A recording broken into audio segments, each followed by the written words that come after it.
голема партија, што се случуваат во вакви работи, меѓутоа сметам дека претходниот премиер,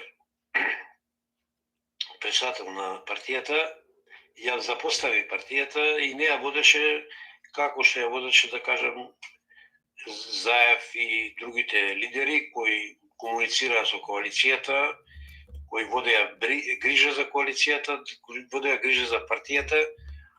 Едноставно, Ковачевски се дефокусира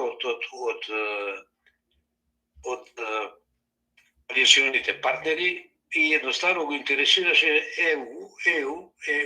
Да, Европска унија, сите партии имаат во својата програма дека сакаат да бидат членки на Европска унија. Меѓутоа тој ја запостави партијата, го запостави членството, не обрнуваше внимание нити на членството, нити на коалиционите партнери и затоа дојде до оваа ситуација што дојде и жалосно да излезат 3-14.000 луѓе да гласат за председател на СДСМ.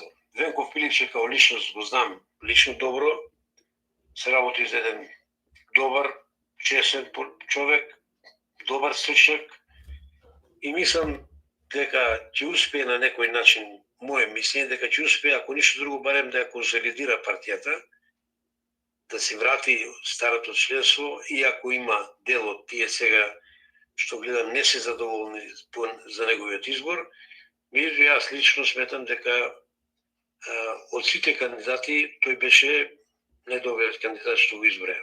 Мислам друг подобар од него во моментот не се пријавија. Тие што се пријавија беа, да не кажем, само вендисани дека тие знаат, друг никој не знае.